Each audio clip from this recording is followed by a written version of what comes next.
लगातार मेरे चैनल के माध्यम से दिखाया जा रहा है जो रोहतास ज़िले के करगहर प्रखंड के विजेंद्र सिंह यादव की जो हत्या हुई थी, आज उन्हीं के परिजन से मैं बात कराऊंगा।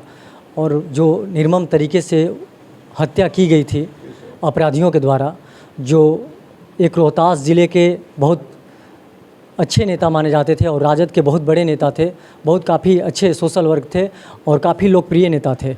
मैं आपको बता दूं कि ताकि यहाँ जिस दिन से उनकी हत्या हुई है, लोगों को आना जाना लगा हुआ है। लोग बड़े बड़े यहाँ पर नेता आ रहे हैं, बड़े बड़े लोग आ रहे हैं, यहाँ पे बहुत से सारे जनप्रतिनिधि आ रहे हैं, तमाम ग्रामीण क्षेत्र के लोग उनके दरवाजे पर आ रहे हैं, उनके परिवार से मिल रहे हैं, उनके परिवार को सांत्वना दे रहे हैं। ऐसे में उनके परिवार से मैं बात करूँगा कि जो हत्या हुई अब तक मतलब पुलिस के द्वारा क्या कार्रवाई की गई और कहाँ तक कार्रवाई पहुँची, और जिस तरह से निर्मम हत्या किया गया उनको, यह एक रोहतास के लिए बहुत बड़ी क्षति है जिसको कोई पूरा नहीं कर सकता है। करगहर इस समय आग में जल रहा है। करगहर के कुछ लोगों का कहना है कि हम लोगों के गरीब असहाय मज़दूरों के बहुत बड़े नेता थे जो हम लोगों के साथ खड़े रहते थे। वैसे में उनके भाई हैं, मैं इनसे बात करूंगा। क्या नाम है आपका? सत्येंद्र नारायण। अच्छा, ये बताइए, अपराधियों के द्वारा जिस तरह से निर्मम हत्या की गई, वो किस लिए यहाँ से खेत पर गए थे?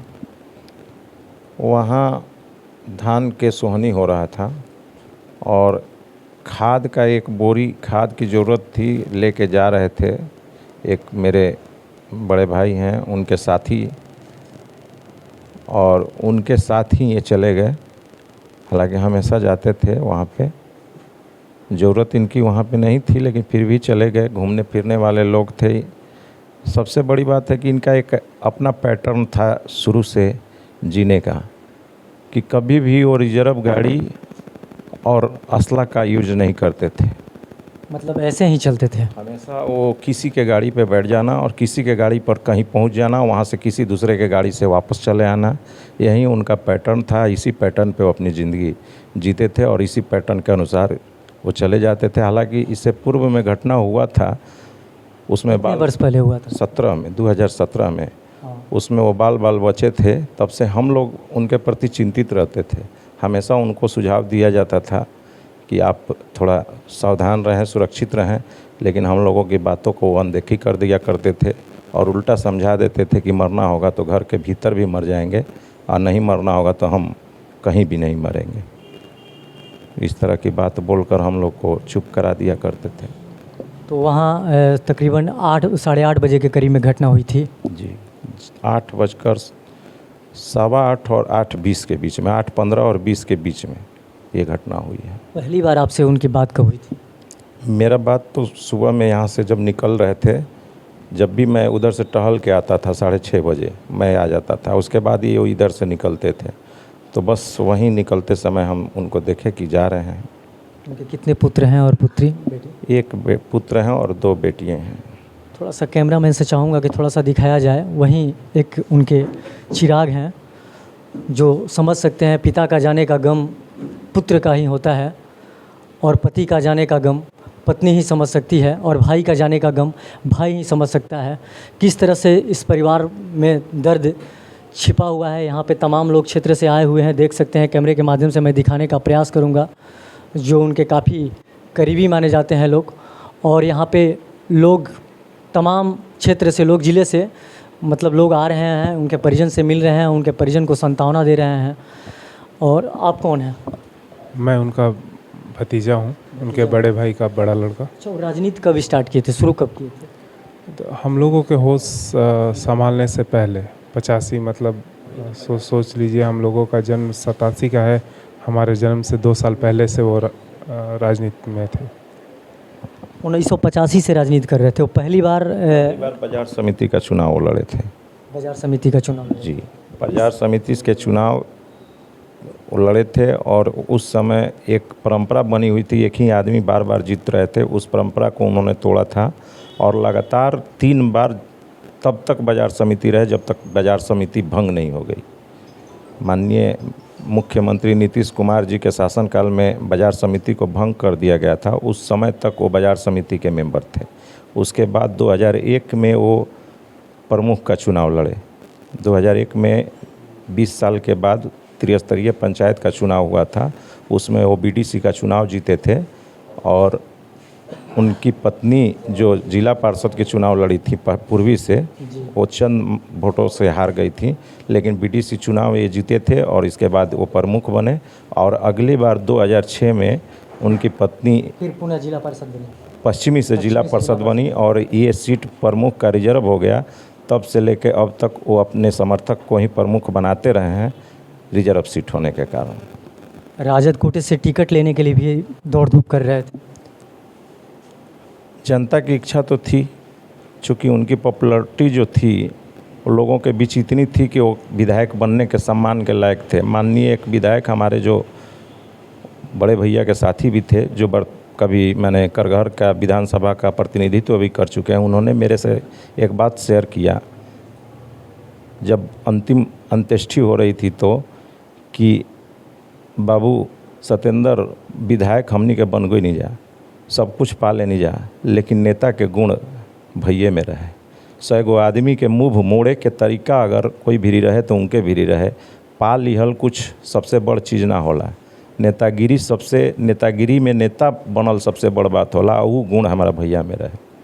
तो बहुत बड़ी बात उन्होंने बोली थी और हम तो दुखी है ये हैं, लेकिन पूरा क्षेत्र के जनता लोग आप देख सकते हैं कि भावुक हो चुके हैं और मैं भी भावुक हो चुका हूं। सोच सकते हैं कि स्थिति क्या है। वो एक राजद के बहुत बड़े नेता थे और बहुत सोशल वर्क थे और बहुत सक्रिय नेता थे। देख सकते हैं कि उनके भाई हैं, बिलख रहे हैं, रो रहे हैं। पूरी जो फैमिली ही नहीं, जो करघर के जो गरीब गुरबा असहाय मजदूर हैं, मजलूम हैं, वो भी सिसक रहे हैं, कहीं ना कहीं रो रहे हैं। राजनीति में उनको जो स्थान मिलना चाहिए था उचित स्थान नहीं मिला। हम सत्ता के लोगों से ये मांग करेंगे कि उनके जाने के बाद कम से कम मैडम को उनको किसी बोर्ड का मेंबर बनाया जाए ताकि उनको सुरक्षा, सरकारी सुरक्षा मिल सके। इतनी मांग हम जरूर सरकार से करेंगे। अच्छा, ये जो लड़ाई सरकार से करेंगे। सुनने में आ रहा है, बहुत से लोग कह रहे हैं कि ये लड़ाई बहुत पुरानी थी, कहाँ तक हकीकत है? लड़ाई बहुत पुरानी नहीं थी, लड़ाई चंद दिन पहले की थी। इस लड़ाई के मुद्दे पे आपस में हम लोग बात करते थे तो हमेशा वो यही कहते थे कि देखिए, एक औरत के साथ अन्याय हुआ है, उस अन्याय को हम उठा रहे हैं, उस अन्याय से के खिलाफ़ हम लड़ रहे हैं। हम किसी का हिस्सा नहीं लिए हैं, जिसका उचित हिस्सा है उसको दाम देकर लिए हैं। अब उसी में जायज़ है नाजायज़ है क्या है, अब तो ये प्रशासन समझे, कानून समझे, संविधान समझे। उनके पास डीड है, डीड का दाखिल खारिज हो चुका है, सब कुछ हो चुका है। अब घटना जैसे भी हुआ हो वो किए हैं, कोई किया है अभी तो हमें कंफर्म कुछ नहीं समझ में आ रहा है, लेकिन प्रशासन आगे अपना काम कर रहा है, जो भी कर। एक और बात बता दे रहे हैं, अपराधियों का कोई जात नहीं होता और कोई धर्म नहीं होता और कोई मजहब नहीं होता। वो अपराधी किसी भी घटना को, किसी को भी अंजाम दे सकते हैं। जैसे आज विजेंद्र सिंह यादव की हत्या कर दी गई, सोच सकते हैं कि यह अपने घर से 2 किलोमीटर दूर सोहनी कराने के लिए खेत पर गए हुए थे और वहीं पर अपराधियों के द्वारा घात लगाए, अपराधियों के द्वारा आकर ताबड़तोड़ गोलियां चला दी जाती है और उनकी निर्मम हत्या हो जाती है। और हत्या होने के बाद पूरा करघर जो है मतलब पूरे खौफ में है और परिवार जो है पूरे देख सकते हैं कि भावुक हो चुके हैं। पूरे परिवार में एकदम काफ़ी जो माहौल है देख सकते हैं, एकदम शोक की माहौल बनी हुई है। और काफ़ी जो क्षेत्र से लोग भी आ रहे हैं, काफ़ी मतलब यहाँ से लोग क्षेत्र से आ रहे हैं। अच्छा, ये एक और बात बताइए, राजद नेता से कोई नेता अभी बड़े नेता आया कि नहीं यहाँ? कांति सिंह आई थी उस दिन भी, जिस दिन मर्डर हुआ था उस दिन भी वो लगातार हमसे बात कर रही थी। रोड जाम हमारे जो उनके समर्थक थे वो कर दिए थे। हम लोग परिवार के लोगों से उनकी बात हुई थी, वो बोले कि रोड जाम जो कर रहे हो यार, तुम मांग हम सब पूरा कर ही रहे हैं, एसपी आपके पास जा ही रहे हैं सब कुछ। तो हम तो तैयार थे कि नहीं, रोड जाम ना किया जाए, अपनी जो भी सरकार है वो सब कुछ कर ही रही है, तो फिर क्या मांग के लिए रोड जाम। लेकिन समर्थक लोग थे, उनकी मांग थी कि नहीं, जिला प्रशासन को और एसपी साहब को आना चाहिए।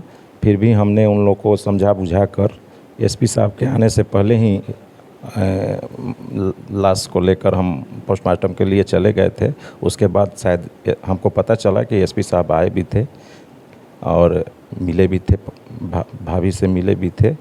तो प्रशासन से तो हमें कोई दिक्कत नहीं, हमें प्रशासन पे पूरा विश्वास है और अपनी सरकार पे पूरा विश्वास है कि इसका न्याय ज़रूर करेगी।